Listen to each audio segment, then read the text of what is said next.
Welcome to the Snohomish Storytellers. Here in our little corner of the universe in Snohomish, we have a strong sense of community and heritage founded in the whispers of yesterday's stories and the narrative of what is being written today.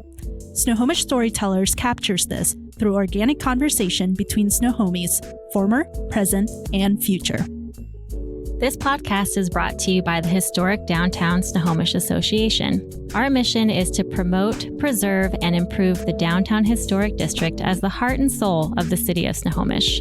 My name is Megan Hetherington, Executive Director of HDSA, and my lovely co-host is Sheila DeVerter, board member of HDSA. And with us today is also our podcast producer and vice president of HDSA, Trent DeVerter. And welcome to our podcast.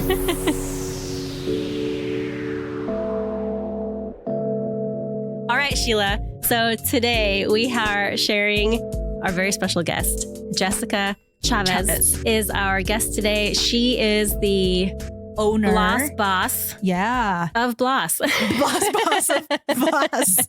Business Ladies of Society. Yes. So we get to chat with her a little bit and hear her story about how BLOS came to be. Yeah. Who's involved, what her wishes and goals are. And she's such a powerhouse. I hope most people have at least heard of her or her organization. But I feel like I got a lot of exposure of who she was on social media from the other women that I know around Snohomish. And it's like everyone knows her. Mm-hmm. You know, she's one of those, what do you call it? Like the middle part of a spoke. The hub. The hub. Thank you. See? Yeah. But it is really interesting to see how she has really grown her organization, her business in the past and herself. Couple of years. And herself. Yeah. And she's amazing. She won the Chamber Award. I feel so bad that we didn't get to this in the podcast, but she won the Business Person of the Year award from the Snohomish Chamber of Commerce. Yeah. And she's wearing a fabulous orange jumpsuit when she received it because it was a 70s themed, 70s and 80s themed prom. Yeah. Yeah. Super fun. But also 3 out of the 4 women that won all of the awards at the chamber are BLOS members. Yeah. Isn't that incredible? It was so cool. Yeah. So they're definitely a force in the community. Yeah. And I think it just shows how much like value there is in networking and being there for each other, especially as women, that, you know, that is actually a really huge key behind your success. Right. It's you are a reflection of who you surround yourself with. And I think that is very evident in this group of super strong, powerful women that is making changes around here. For sure. Yeah. Yeah. Enjoy today's episode with Jessica Chavez. Chavez. We caught it. Well, welcome to today's episode of Snohomish Storytellers. And with us this morning, we have Jessica. Do you say Chavez or Chavez? Chavez. Chavez, like Chicago. Yes. Yeah. Well, there is a story there. Oh, let's hear the story. Go right in. We're going right in. So when I met my husband, we met in college, and his name is Benedict, and he introduced himself as Benedict Chavez. And I said, okay, I'm from California. I'm from Central California. You're actually saying your last name wrong. It's Chavez. You had to correct him. You're like, nice to meet you. And your name is not Chavez. I'm like, it sounds really pretty, babe. But, well, I wasn't calling him babe back then. But on day one. I was like, come on, I'm from the Central Valley of California. Like, you need to be saying Chavez. He is Japanese and Hispanic descent. Oh. And I think, he identifies more with his Japanese culture. So I basically had to put him in his place. That is hilarious. You're like, I'm sorry, but you have a Spanish influenced last name. The land of like good, real, authentic Mexican food. You're saying your last name wrong. That's amazing. How do you respond to that? Well, will you marry me? Well, I think from the get-go, there's a lot of things that I said that surprised him, but somehow he liked it. I love that. Well, Jessica Chavez, you are the founder and owner of BLOS. Yes. Would you tell us a little bit about BLOS? What does BLOS stand for? Or was that just a word that you're like, I like this word, I'm going to call it my business? Well, I mean, I like that it rhymes with boss. Mhm. And I actually am not the one that came up with it. And I can't really remember exactly who did. But when we started out, it was just more of like a side thing that I started, but quickly got a few other girls involved as like my quote unquote board. Mm-hmm. And I don't remember. It was like, I think I called us like Snoho Boss Babes or something Mm-hmm. at first. But anyway, with their suggestion, we became Business Ladies of Snohomish. Mm-hmm. Okay. So that's what we were. And then some time into it, when I decided to make it a business, I was like, well, I want it eventually to be bigger than Snohomish. Mm-hmm. But the acronym had already like really stuck with people. So I didn't want to change it. So I came up with Business Ladies of Society. That's nice that the S is, imagine if it was like a Q or a W, like it would not be as easy. So that's awesome. Well, and I thought of like Business Ladies of Seattle Mm-hmm. because I mean, Seattle could be so much greater. Like Puget Sound, Basically, really. anything on Right. the west side of Washington is Yeah. Seattle. Yeah. But then I'm like, well, no, because then in a couple of years, if I even want to go bigger, like I still don't want to be so Limited tied. by the name. Yeah. Yeah. So That's awesome. that was like one really smart thing I was doing as far as thinking about scaling down the road was Mhm. like, okay, the name cannot be limited right now. Yeah. yeah. That was good. It's good to have that forward thinking mentality. So Snohomish, were you starting here in the city of Snohomish, or was that representing Snohomish County when you first got going? Snohomish County. Mm. Yeah, because I live in Lake Stevens. Ah. I really like to claim Snohomish, but I can't. Lake Stevens is great, but Yeah. I mean, there's nothing beats Snohomish. I feel like a lot of people feel the same way. Who were we talking to? A couple, or Antoine, right? When we were interviewing Antoine's like, yeah, from Monroe, but that's Snohomish general area. So I think we're open to sharing the Snohomish name to anyone in this Yeah. vicinity that just vibes with the community feeling. So, Yeah. we never want to exclude. The more the merrier. Exactly. Well, and I like right now we're in the process of possibly adding on to our house, Mm. but always keeping, another plan in the back of my head. I'm always looking at homes in Snohomish, Mhm. looking at because like at Yeah. some point I'm like, I think I am gonna officially like this is gonna be my Live here. hometown. Be a Yeah. Snohomie. Yeah. So you had mentioned that at the beginning, before you decided to turn it into a business, that you had a few ladies that were kind of like your board. So was your original intention to run it more like a typical nonprofit or just a community organization? What was kind of your initial thought? And then how did you end up switching into more of a business model? Well, yeah, definitely community organization. I looked into a nonprofit. As you guys know, it's not easy. No, it's not. I'm kind of like, and this is another, one of those things about my husband, like we are really opposite. He's an engineer at Boeing. Oh. He plans everything. Mhm. I'm like, if I have an idea and I can't like turn it over really quickly, then it's just not going to happen. And so the process of a nonprofit just seemed so overwhelming for me. It is. I'm glad you recognize that. It is not easy. It is not easy. I feel like little tangent, there's nonprofits are wonderful and there's the reason for them, right? We know why we have so many great nonprofits that thrive. I think what people don't understand is like you have a cause and something that you want to put effort behind. You will spend an equal amount of time just keeping the nonprofit status in existence, Right. And then if that's going to take you more away from the work that you actually want to do, there might be other options, kind of like it sounds like what you did. So I totally get that. And I think it's good that you recognized, like, am I going to be as effective if I do this as a nonprofit? You don't want it to deter from your mission, right? What you're trying to do. And maybe this sounds kind of selfish, but I'm like, this is my baby and I don't really want to share it with a board. Yeah. And that makes a lot of sense. Or, it's like the way the nonprofit is, there's just so many voices. And I mean, eventually I could be voted out. Yeah. And I'm like, no. Yeah. I put the love and energy into this. And so we're going to do it my way. Well, and I think that's so good and so healthy that you recognize that at the beginning, because that really is like determining what it is that you're after, what it is that you want to do. And you're just smart. Yeah. Good job. Thank you. So when was that? When did you guys started? And then when did you turn it into a business? So our first meeting was in my backyard in summer 2021. And it was like when people were starting to feel a little comfortable getting together.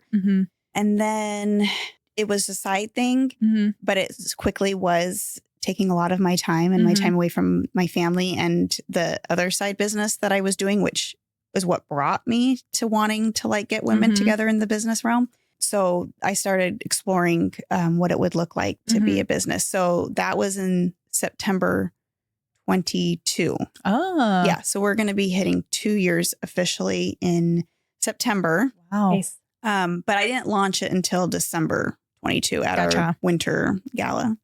So what was your previous side business that led you to coming up with the idea of like, hey, this is something that's a need out there? I'm an interior decorator. And that kind of fell in my lap because I was always posting pictures about things I was doing around my house. And I would get a lot of people asking me for help. And someone who was an acquaintance reached out and was like, you know, you should be charging people. I see that people are asking you for your opinion on stuff. Right. You know, you should make it into a business. And I was like, well, I didn't go to school for that. And she's like, you don't have to. Right. And then I quickly learned, and this is actually kind of a philosophy I feel like I'm teaching with my kids, is like, you don't have to go to, there's a lot of things you don't have to actually get a degree in. It can be about who you know, which is, you know, what I love about networking. It's about your skills and, you know, how quickly you can pick up and, you know, especially with the creative side. Yeah. So I was like, oh, okay. And then I did that, quickly realized that I'm like a creative, but I'm not business savvy. I'd like to think now, you know, a couple years down, you've learned some stuff. Got a couple notches on you. But that was the whole point of just like trying to find people to get together, is that, hey, I really don't know what I'm doing.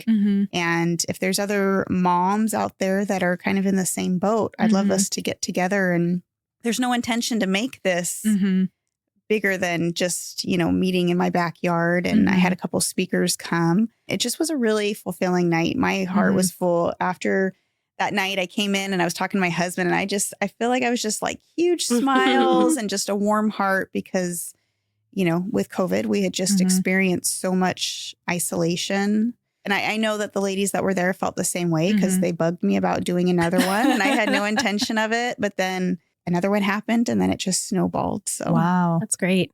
And I would guess that you're smiling and feeling so fulfilled was more than just that felt really nice after being isolated from people. Yeah. That you had really found what is your, the thing that resonates, you know? Yeah. I love decorating. I love putting on events. I love having people over to my house.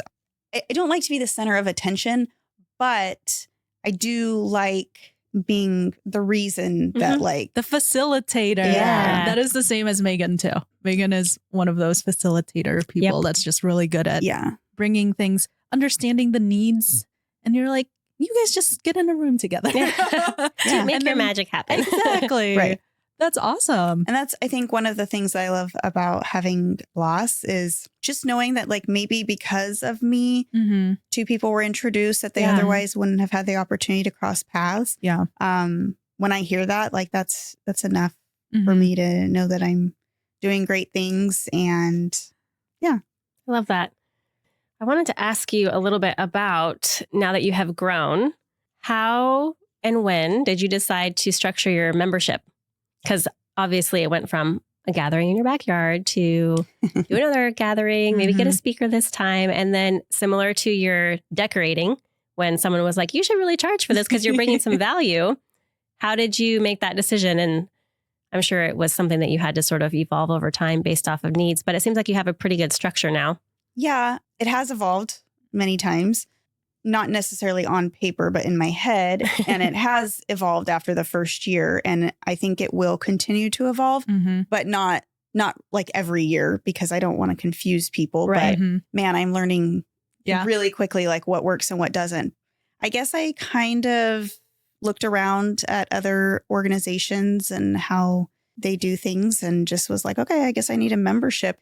One, I need to show that there's value and actually be, you know, being a part of this and being like super active versus people who are like, you know, every once in a while I'll check out, you know, the events, but I'm not fully in. The people that are fully in, I want to give them more opportunities. I want to serve them more with my time. And so the membership is just developed to create kind of that level of, you know, how active and devoted are you to the group? And in turn, how much I can give of my time. Yeah. So what is that membership structure now?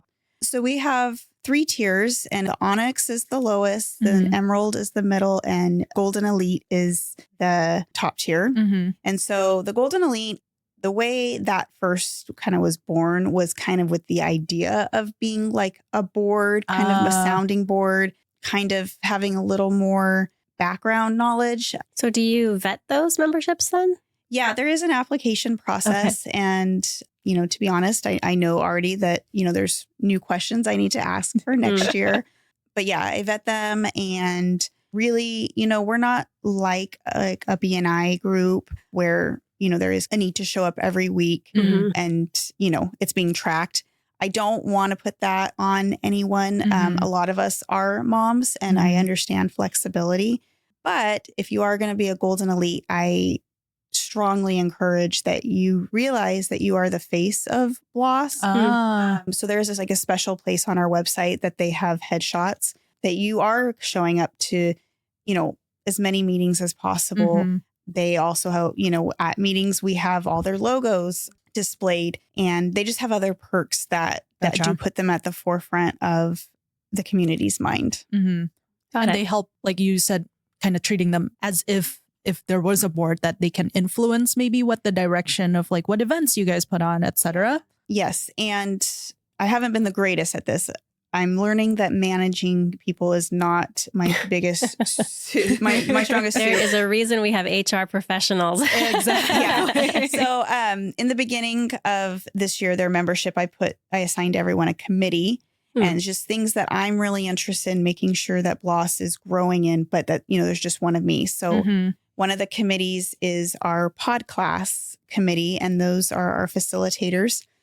So the pod class is like our more business development events. So we have someone actually, they're not necessarily maybe teaching the class, they can be, or they're bringing in people to take that series of classes and teach on a subject.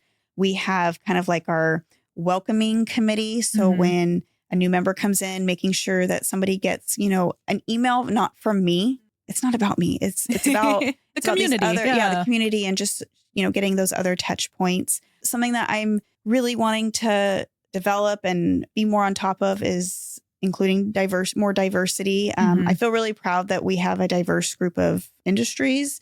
Got a lot of women in the trades, but Snohomish County does lack in diversity. And so recognizing that and wanting to make sure that we are reaching out and finding groups that may not, looking from the outside, be like, I don't know if I'm welcome there. And that's absolutely not the case. So we've got a committee that's kind of working on that. So anyway, so yes, like I forget what the question was. That happens on this podcast a lot. Yeah. But basically, they're getting opportunities to not only showcase more of their business, but also to make an impact on the community and help it grow. Right. That's great. And I think one thing that's cool about that too is that if you are invested in something that is supposed to be beneficial for your business, you are going to get even more out of it. Like however much you put in is what you're going to get out, right? So it makes sense to have that kind of vetted group that's like, we're saying that we want to invest into this in hopes that it's going to return back to us as well for our time and the development of our business. And I feel like I've already seen that happen, like because I know some of the members that are in that group and they're very recognizable. And I don't think it's any coincidence that they're involved in BLOS, Yeah.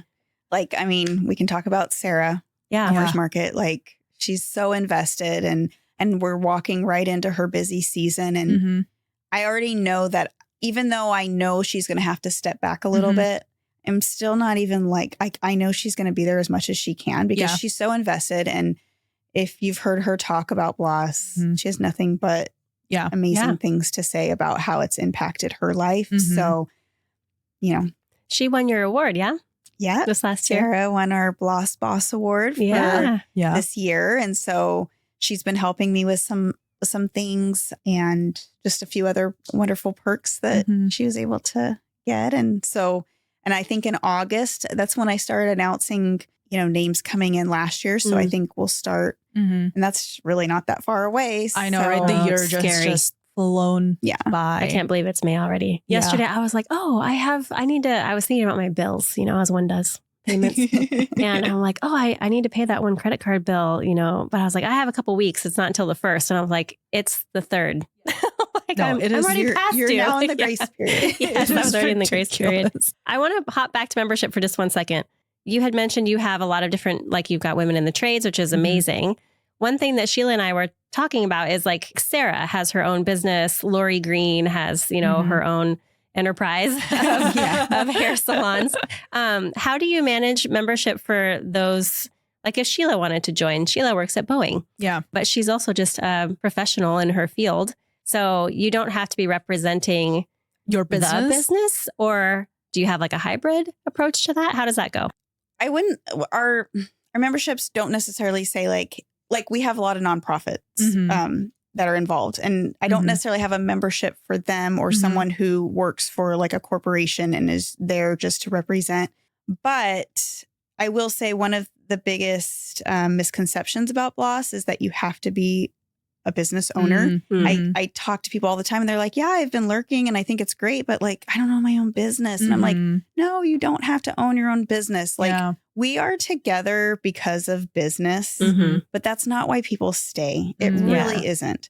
Women just need other women that are going to be a good influence on them and steer them in the right direction if they need help and to cheer them on.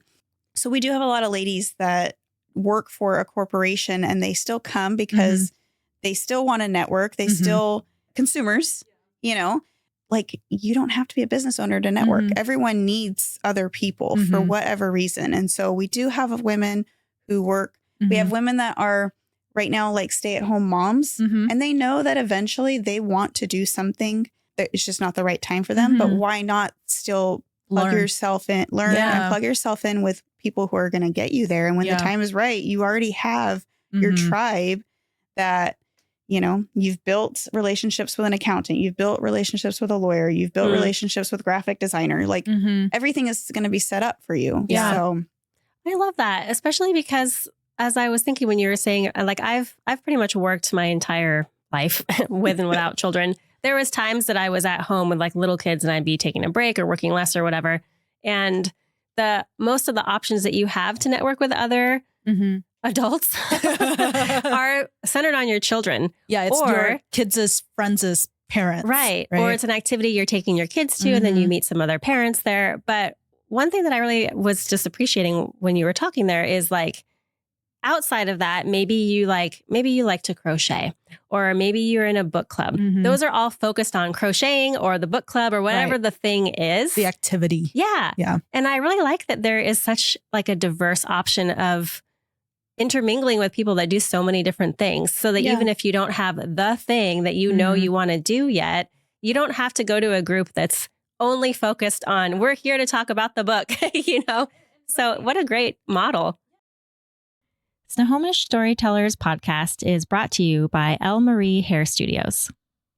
So I was scrolling through Instagram the other day, as I always do these days, and not TikTok because I'm not hip enough for that. Oh, you're officially an Instagrammer now. Yeah, just Instagram. But I got to the corner of, the reels where it was like a bunch of hair and makeup tutorials typed, which is funny because I don't actually do a lot of hair or makeup myself on a day-to-day basis, but I'm always so intrigued at the techniques. I know, it's impressive. Right? Like that these people, even like kids, there's a lot of like younger like people that are just like, you take the bun and you slip the thing in and you do this and you do that and tada, you have an updo. And I was like, growing up, I know how to put my hair in pigtails, in a ponytail and a braid. Yep. That is the extent of my knowledge base. And I think that's why it's really important that when you go to a hairstylist, that they're not only quote unquote trendy, but they're actually keeping up with all of these techniques, because it seems like everyone learn new things and you want to make sure that you're getting the top service with the most up-to-date techniques. And I think that's why we love Elle Marie Hair Studios,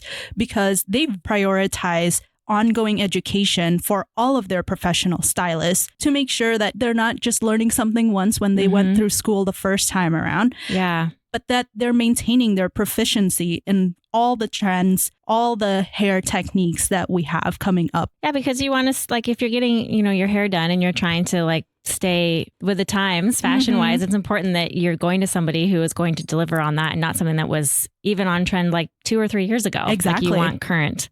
So the next time that you need a hair service done, whether it's a routine, haircut, or color, something special like a smoothing treatment, a perm, or extensions, or upstyles for special occasions and even weddings, you're definitely going to get the best and most up-to-date service at any of the 5 El Marie locations. And if you mention HDSA, you'll actually enjoy a special offer of $10 off of a haircut or $20 off of a color for a total of $30 in savings, which is super awesome. Who doesn't love saving money? I mean, I do.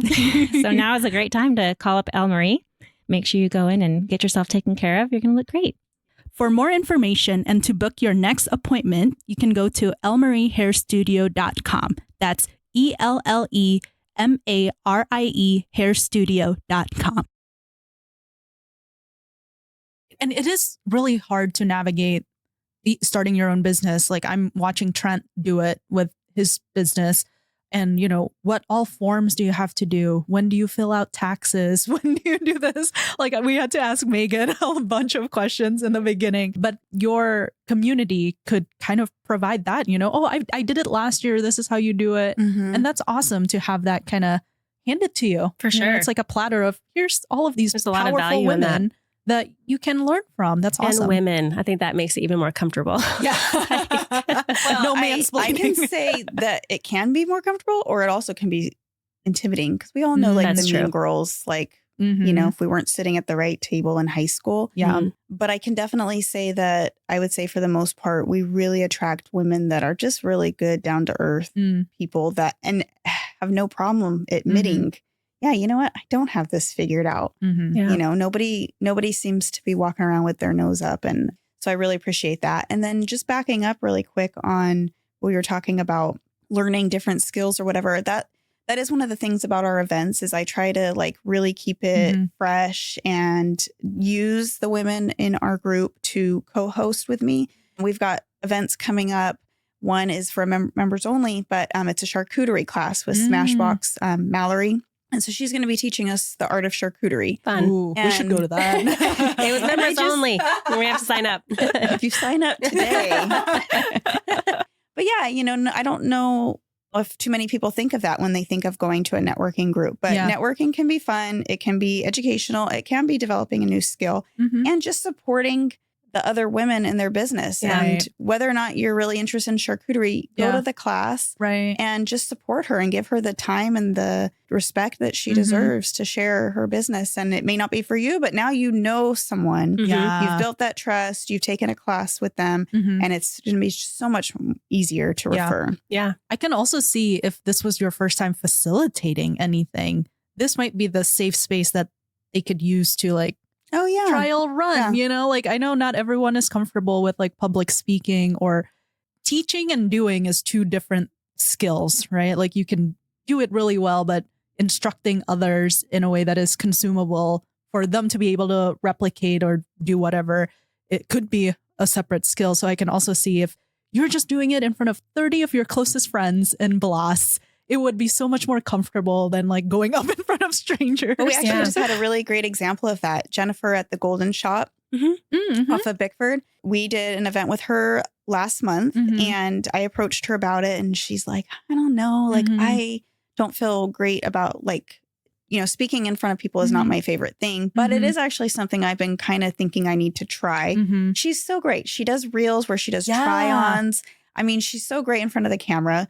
And I'm like, well, you should be teaching us a little bit about fashion. And her focus is she really wanted to talk to us about different, like what jeans look good on us. Oh, yeah. I need that class. Yeah. So let me tell you, when she started talking, I finally actually had to cut her off. I said, Jennifer, because she actually had, like, we had to be done with the event by 8 because she actually had somewhere to be. It's like, Jennifer, this is amazing and you're doing great. I actually have to cut you off because people need to start purchasing because then you have to be somewhere. And she was just like, when you're talking about things that you're passionate about and that you have knowledge about, like, it's not like speaking in front of people. It's just like having a conversation with your girlfriends. And it became really, So for her, it was just like getting over that hump of like connecting that this is what she loves. She knows how to talk about this stuff versus just the concept of like public speaking and the fear that that might invoke. So bridging that, that's awesome. Yeah, she has the cutest clothes. She does. And she is so cute. She was one of our Winterfest sponsors for the snow globes last year.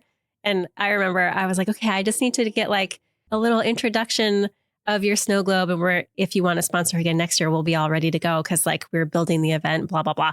So, but she was like, okay. She was like trying to speak like over the noise of First Street, like people driving down. But she did such a great job because when she started talking about her brand, it was much easier for her. But yeah, she's adorable. Yeah. Yeah, very much. So it sounds like you have a lot of events that you guys do. One of the ones that I saw a lot on Instagram, because, you know, I follow you guys, I follow Sarah Dillon Jensen and, you know, Courtney Evans, etc. But you guys went to Disneyland. Yeah. I'm like, that is so different. Mm-hmm. Yeah. You know, because when I think of like professional development groups or, you know, entrepreneur clubs or something like that, I usually feel more like you're sitting in a stuffy like conference room in a hotel and that is what your development is. Yeah. So tell us a little bit about like how Disneyland came to be for you guys. So last year we went on a retreat to Cancun. Ooh. And that was great. And so I wanted to come back and do another one this year. And so I put out like, okay, what are some ideas? And honestly, Disneyland came up and I'm a Disney girl. And so I'm like, okay. You don't have to tell me And twice. honestly, like nobody said it to my face, but I'm sure there were people that like, oh my gosh, that is so weird. And I'm like, I don't care because it was amazing. And it really was a business. I mean, we had a lot of fun the first few days, but the last day we actually got to meet with someone who works for corporate. Oh, she does a lot of the at Disney. Yeah. wow. Cool. She does. She's the producer for a lot of the special events like World of Color, which is over in California Adventure. Mhm. So diving into her perspective, what she knows. I mean, she's been with the company, I think she's since like 93. Wow. Wow. So she has a lot of knowledge. Mhm. And what I really wanted to get out of that was Disney is this amazing corporation, Mhm. like so much money, such an influence, owns so many other things. So, you know, how do you get everyone on board? Mhm. Yeah. I mean, you've got tons and tons of employees. Like, how does everyone have, Mhm. you know, the same outlook and the Mhm. same, you know, reason for being there? And I'm very curious about how for such a long time, Mhm. you know, they had everyone on board Mhm. and it was very, there was a standard there. Mhm. And I love that it's become more, you know, inclusive of, you know, not just being so straight edge. Anyway, so there was just so many questions I had. And so she had some great knowledge to share with us and things that we could take home and apply to if we have a staff or just as women in business. And we talked a lot about diversity and how as a woman, you know, just in her time being there since the early 90s, so much has developed and changed and given opportunities for the minority groups. So I did see a lot of, like you were saying, Sheila, like Sarah and Courtney and others who were on that trip posting though about like, it was nice to just have fun. Like that it's important to recharge yourself with people that you know and trust who know what it's like to do what you do, you know? And like, I think for me, whenever there's been situations that have been really difficult in life in general, it's nice to have those people that you don't have to explain anything to. Like they just know, they know what it's like to walk in your shoes. And so it's a little bit easier sometimes to, for lack of a better term, let loose those people too, you know? Well, and my answer, the one that I just gave was like the one shout out to my accountant. Okay. But now we can talk about the fun part was that, it was just so fun. Two of the ladies, well, one lady had never been to any Disney parks. Wow. And that is life-changing right there. Yeah. She took that bold move and was like, I'm doing this for myself. We had another gal that she's only been to Disney World, but she hasn't been to Disneyland. So that was a new experience for her. And we had another gal who, when she found out about this, she decided that she was going to take 2 weeks just away from family, work. Wow. So she did, I think, Vegas and Utah, and then ended her trip at Disney. Sounds amazing. And she's actually not a member of BLOS. She's one that, you know, and I can say it. I know she is probably going to listen, and I can say she's a lurker. She'll admit it. And she's been lurking for a long time. And she just, you know, going into a group of women, you know, it can be hard. And, you know, who do you trust? And so the fact that she took just such a bold step and was like, I am going to go in and I'm going to see what these ladies are all about and see if they are who they portray to be on social media. I mean, that's the way to do it. Spend hours on it day after day. Ripping off the curtains there. Well, and you know what was amazing is, so the last day after we had met with the Disney gal, we all went back to, because we did it on top of where the hotel that Sarah was staying at. Fortunately, the weather has not been great in California this year. So it was not a nice hot day on top of a hotel. But then we went downstairs to Sarah's room and we were all just chatting. And organically, that whole kind of like retreat talk about, you know, how I started this weekend and what I learned about myself. We all just kind of started talking about that. And, you know, the topics did go to, you know, I didn't know what I was walking into, but I was like, I'm going to take a leap of faith. And I guess what's the worst thing can happen? I guess I can go jump on a flight and get the heck out of here if it's not. But, you know, she, you know, shared that she did feel comfortable and she did start sharing a lot of things. And she realized that she was amongst friends that are going through a lot of the same things, whether it's business, family, emotional. Yeah. And, you know, you kind of get to know people when you're standing in line for an hour for a ride, you know? Absolutely. In those, you know, close corners. So I think a lot of things were shared and a lot of relationships went to the next level. And yeah, I think that's what a retreat is all about. And for me, a retreat for me personally, a retreat isn't necessarily like the yoga and doing a lot of the inner work. It's about rejuvenating yourself and doing something that gives you energy when you go back to work the next day. So that's why, you know, Disney was on the top of the list. That's fun.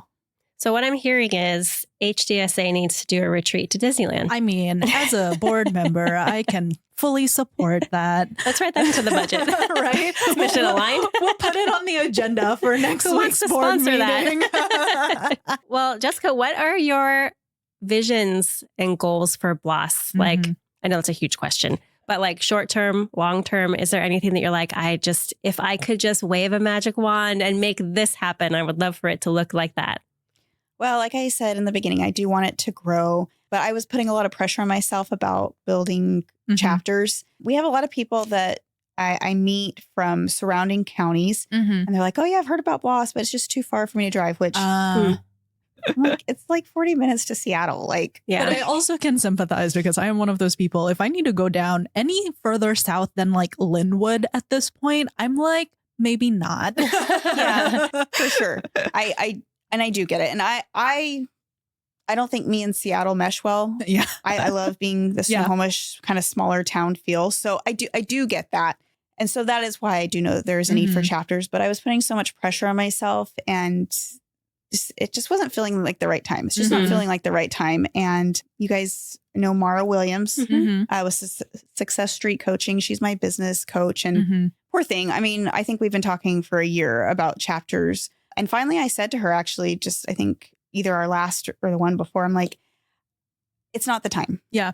And I need to just stop like putting pressure on myself and just relax a little bit. And it'll be the time when it's the right time. So right now, I know that's probably not the answer that anyone wants to hear, but right now I'm actually just really proud of what I've built. And I think it's okay to be just stable for a while.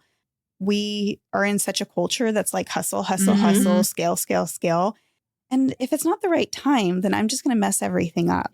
So you never want to force it, right? I think just like you said when you first created the organization, like you felt it in you to do certain things, right?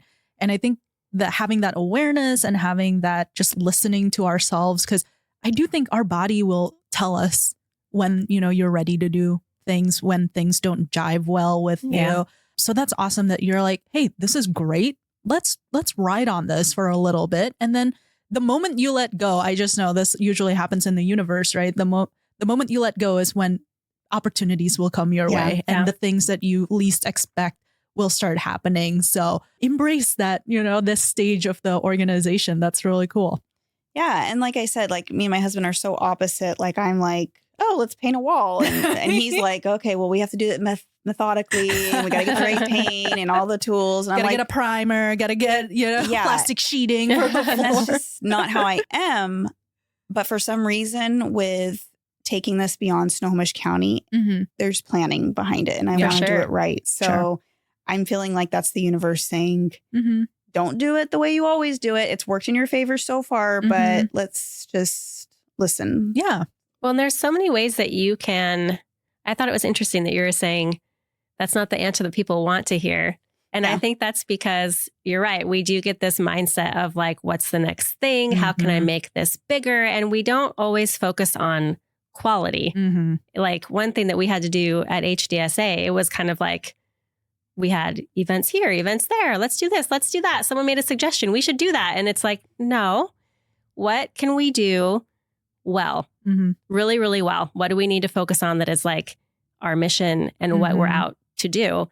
And I feel like we've seen way more growth since we've done that, So it's not so much about growing your capacity or growing the amount of events that you do, but it's like, how much more value can you bring?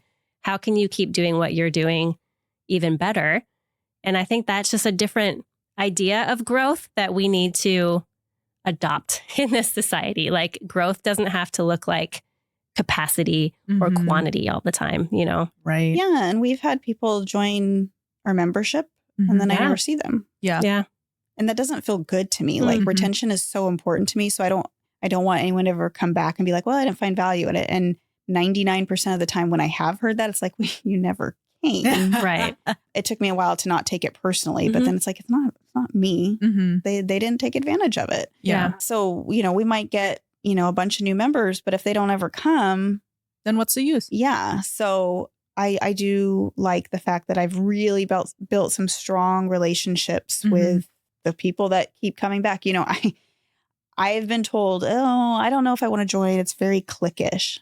Well, the reason that you see the relationships being built so strongly, a lot of the same people in my pictures, is because those are the people that come. Yeah. They're the one who put in the effort and the time. It's not cliquish. Like we will welcome you with open arms, but I can't fault the people that are heavily involved for building genuine relationships. Yeah. And we really have become friends. Like Sarah and I consider her like one of my bestest friends right now. Like, I don't know if it wasn't for BLOS, if we would have crossed paths, So it's like, I just love the people that I'm meeting and the different perspectives and experiences and opinions and everything that's coming in. And I've grown so much. And so like, that's just so valuable. Like, I don't think you can put a price tag on the amount of growth that I know some of us have made.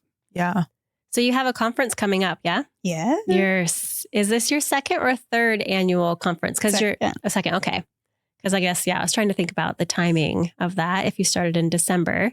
So I was at the one last year and I'll openly share with you. I am an introvert and I don't get a lot of energy off of like a lot of stimulation. It draws energy from me. So going to that was a big challenge for me. But I was like, this is an opportunity to see what someone else is doing in the community. I know there's value in it because I see people talking about it. They're so excited. Nancy, Keith, and I are like, we work so closely together and we are so opposite of each other, which is great because we really complement each other when we're sharing like what's working for you right now. So she was like pumped. And I'm like, what time are you going to be there? And I think I'm going to go a little bit late. I don't want to have to talk to people too much ahead of time. And it's nothing about the event. It's me, right? So it was interesting going to something like that as that type of person. And I still got so much value out of it, which was so wonderful. Like, I think you had emailed me or something a couple days before and were like, what workshop do you want to be in? And I was like, whatever, put me in whatever one needs more people. And you put me in the sound bath. Like, you couldn't have done that better because in the middle of the day, for me, after being around so many people and the music and the hype, I was ready for that. And that was a good move for us introverts. Yeah. Keep doing stuff like that. Okay. Good to know. Good to know. Hearing Lindsay and Leslie speak, like I've heard them talk before. I've seen all their stuff. We talk in, regular life. And so I was like, oh, I've probably heard this. No, it was totally different. And I got so much value out of it. And one thing that they said that I literally ask myself almost every day is this the best and highest use of my time? Like that was probably the biggest lesson I took from that conference, because there's so many things to do in nonprofit, and there's so many ideas and so many different avenues you can explore. Or just in life. In life, yeah. But professionally, like that was probably the best advice I've received so far. And I met this gal who, it's terrible, I can't remember, but she's the mayor of one of our small towns in Snohomish County. And I was running for city council at the time and not telling anybody because I didn't really know what I was doing. And we just ended up at the same table. That was super helpful. We talked the whole time about that because she started in the same way. And so it was like, you never know what you're going to find. Yeah. And it's worth trying something that maybe you wouldn't normally do because even if you're like, I'm not here for the hype, there's still little nuggets of value, and it doesn't mean that you can't get something out of it, Yeah. So just throwing that out there for any of you other introvert gals that are kind of afraid, you should still go.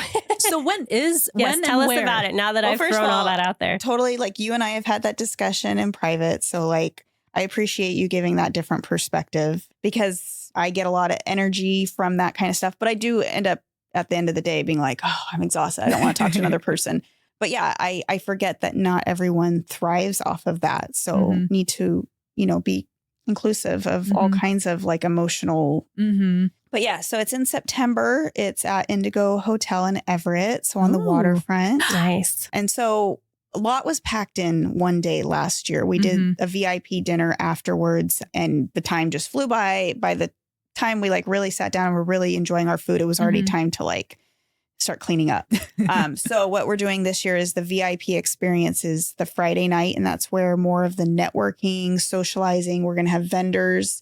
I love a good theme. So we're doing kind of a slumber party theme. Oh, that is so cute. Encouraging the ladies to come in like silk pajamas. Yes. And so that's kind of where more of that like extra hype. We are going to have, loud music and stuff the next day, but the next day will be the fully, immersing yourself in business development. And so is this event open just for members, or can non-members also participate? I say come one, come all. Yeah. We're hoping for 200 ladies. Yeah. Not hoping. We're going to get 200 ladies in the room. Even if you don't own a business, even if you don't ever plan on having a business, if you don't work, hey, moms, stay-at-home moms, that is the hardest job. Yeah. So if you just need to come and get fresh ideas and just be around good women and positive women. What speakers do you have lined up this year? So or do you not share? I was like, is it under wraps? We have started to share. So I have Ellen Yin, and she is the podcast host of Cubicle to CEO. So it's one of the top 10 business podcasts. And so she's amazing. She's also running for Mrs. Oregon right now. So just to have that lady in the room and to hear from her, really excited about that. And then we also have Miracle, and I have not actually asked her, and I keep needing to. Actually, how do you pronounce your last name? So I'm not gonna, out of respect for her, I'm not gonna chop it up. But she's in Seattle, and she has written a book that anyone who is at the VIP night will get a copy of. She has a couple different businesses. She helps women with setting themselves up financially, business women. And then she also does a Crunch to Brunch community in Seattle where they work out, I think, every Saturday, and then they go to brunch. That sounds like so much fun. We should do that up here. She's a community builder too. So those are our keynote speakers. And then we have other guest speakers that I'm really excited about. And so they are on the website, all of them listed and what they're going to be talking about. But I'm going to, continuously be like also sharing them on social media. So for folks that are interested, whether to become a member of BLOS or to attend the conference, where can they find you? So our website is bloswa.com. I think it's a beautiful website. I'm really excited about the the landing page for our conference. I think it's beautiful. I did it all myself. Ooh, good job. So I'm learning things like these are not skills that I had, but you start doing it. Fake it till you make it. Yeah. There's a bunch of questions that have been coming up through the conference, and I'm like, go to the page. It took me like a month to build it. Please appreciate this page and go. Here's a link. Absolutely every question that you possibly could have will be answered on that page. Go to it. Yeah. And so just by going to our website, in the menu at top, you'll see information on the conference. We have a directory of all of our members on there. We have our golden elites. So if you want to meet those ladies and get a link to where, what they do, our calendar of events, so much information. One-stop shop. It's awesome. BLOSWA.com. BLOSWA. BLOSWA. You could come up with a little jingle. A little jingle. I also love that. BLOS reminds me of gloss. Yeah. And it makes me think of Glossier, brand. Oh, for the some makeup? reason. That is the train of thought in my head for some reason. It's because Jessica always looks so fabulous. Probably, I mean, right? I like that it rhymes. She looks so good. I like how it rhymes with gloss. I like how it rhymes with gloss. And boss. And I do kind of think of, shiny things. That's what I like. So. Yeah. Love it. Sparkle and fun. Speaking of fun. We try to close our podcast with one question, which is, describe your perfect day in Snohomish. Oh. What if you could do anything in the world that you want for a day in Snohomish, what would you do? Well, I will tell you what that is. And just because I've been so busy, I haven't done it in a while, the last couple of years, and with COVID. So my birthday is December 13th. And having a birthday in December isn't always the most fun thing. But coming down here and having lunch with my mom, and sometimes my sister can join, my daughter, just generations, and enjoying the stores and lunch. And I mean, you can spend a whole day. You can spend a whole day looking for parking. You can spend a whole day shopping. And that's just like a perfect day for me. And not even that you're asking that. I actually was just telling someone would do? that. Yeah. That's how I would want to spend my birthday, is just shopping and being in all the. That's lovely. Well, for this year, your birthday will be Winterfest weekend. You have to rent a snow globe. Oh, yes. So I know when you were just talking about it with Jennifer, I'm like, I don't think I think you approached me about it last year and I just didn't get on it, but mark me down. Oh, good to know. There you go. I It's don't on even the remember record. that. So I'm going to write that down. But yeah, so you can enjoy all of the holiday shopping. The stores will be all lit up and all decorated. And the wine walk plug is December 14th. So yeah, That great actually weekend. would be super fun. I wonder, okay, business connection already going on. If you do want to sponsor a snow globe, we should totally just reciprocate by giving you a session in the snow globe. You could totally do a birthday bash in the snow globe. That'd be super fun. Yeah. Okay, I'm writing this down. Trent, write this down. It needs to be in black and white. Yeah, there's so many things to do. I love that you're saying, honestly, I would just spend time down here because it's just a nice place to be. Yeah. And we agree with you. Yeah, I am so happy to learn about you today. Yeah, thanks so much for having me. And yeah, I cannot wait to see what all your organization does in the future, where this business takes you. And, even if you're just enjoying the moment now, I'm sure things will, continue to evolve, and to see what all that brings is so exciting. Yeah. Yes. Good work, Jessica. Thank you so much for having me. I'm just very appreciative, very humbled that I get to be on here and get to be one of your guys' guests. Yeah. Thanks for all that you're doing in the coming. community. Yeah. It's fantastic. And we're here to support you. Yeah. All right. Vice versa. Yeah. Thanks, Jess. Thank you. Thank you for listening to today's episode of Snohomish Storytellers. Keep writing those stories, and we will see you next time. Bye. Snohomish Storytellers, brought to you by the Historic Downtown Snohomish Association, produced by Red Trucks.